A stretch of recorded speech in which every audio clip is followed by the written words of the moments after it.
ఎవరిని పిలవాలనో వాళ్ళని పిలవకుండా ఇందులో ఏదో మాకేదో రాజకీయ నాయకులకు సంబంధం ఉన్నట్టు కార్తీక దీపం సీరియల్ లాగా ఒడవని అంతులేని కథలాగా కేవలం టైం పాస్. ఇప్పుడు మీరు ఉరికొచ్చే రోజు కరీంనగర్కి వెళ్ళి హైదరాబాద్కి వెళ్ళి ఫోన్లు ఈడికెళ్ళి ఉరికొచ్చుడు ఎందుకంటే మిమ్మల్ని నాగం చేస్తుడు. వాళ్ళ బొగ్గు కుంభకోణాల మీదకి వాళ్ళ కమిషన్ల మీదకి దృష్టి పోవద్దంటే ఈ కమిషన్ వేయాలి. ఇక ఏముంది ఆ సిట్టులో అడిగితే నేను చెప్తా, కుల్లా చెప్తా. ఇవాళ రేవంత్ రెడ్డి ప్రభుత్వం మా ఫోన్లు ట్యాప్ చేయడం లేదా, ప్రతిపక్ష నాయకుల ఫోన్లు ఇవాళ రేవంత్ రెడ్డి ట్యాప్ చేయడం లేదని ఒక్క అధికారి కెమెరా ముందుకు వచ్చి చెప్పే ధైర్యం ఉందా? చెప్తారా ఆఫీషియల్గా?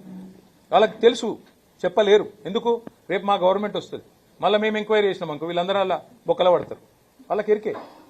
వాళ్ళు ఏ ప్రభుత్వమైనా భారతదేశంలో 1952 నుంచి నేటి వరకు మాకు రాజకీయ నాయకత్వంతో సంబంధం లేకుండానే శాంతి భద్రతల పరిరక్షణ, సామాజిక మరి స్థిరత్వము, అట్లాగే ప్రభుత్వాల స్థిరత్వం కోసం ఎప్పటికప్పుడు వేగులు సమాచారం సేకరిస్తూనే ఉంటారు.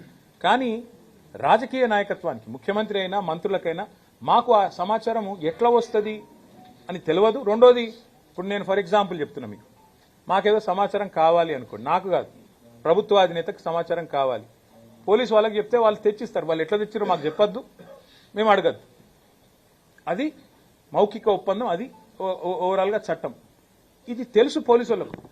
కానీ ఇప్పుడు ముఖ్యమంత్రి దావోస్ పోయిండు కదా, ఆడికెళ్ళి హార్వర్డ్ పోతుండు కదా, 10 రోజులు టైంపాస్ చేయాలి కదా. ఓ రోజు హరీష్ రావుని విలువుండ్రి, ఓ రోజు కేటీఆర్ని విలువుండ్రి, దినమంతా ప్లేట్ బ్రేకింగ్లు పెట్టి బదలు కొట్టుండ్రి, గుచ్చుతున్నారు, పొడుస్తున్నారు, లోపల పీకుతున్నారు, ఏకుతున్నారు, ఏ ఉండదు. మేము చేసేది తప్పేం లేదు, వాళ్ళు పీకేదేమీ లేదు. ఇది ఒక అబ్సల్యూట్ ట్రాష్ కేసు, ఇది బక్వాస్ కేసు, దీనిలో ఏమీ లేదు. ఇది విచారణ చేస్తున్న పోలీసులకు కూడా తెలుసు.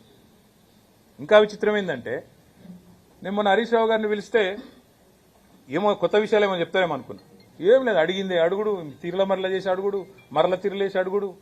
మమ్మల్ని కూడా రేపు గదే ఉంటుంది, టైంపాస్ చేసి సాయంత్రం వరకు మీడియా దృష్టి ఆకర్షించి మీకు పాపం మీకు కూడా ఏదో ఒక వార్త మసాలా కావాలి కాబట్టి మీతో కూడా నడిపించి దినమంతా ఆడో విజువల్ ఈడో విజువల్, ఆడో కెమెరా ఈడో కెమెరా పెట్టి డ్రామా, అంత తప్ప ఏం లేదు.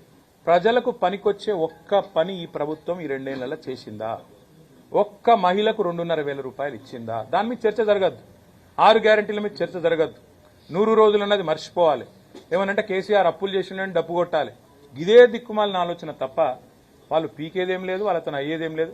బరాబర్ పోతా, బరాబర్ వాళ్ళకి చెప్పొస్తా. నేను అడుగుతా ఫస్ట్ సిట్టోళ్ళని, ఏమని మీరు నా ఫోన్ ఇవాళ ట్యాప్ అవుతుందా లేదా చెప్పురు ముందని అడుగుతా. చెప్తారా? గది కథ.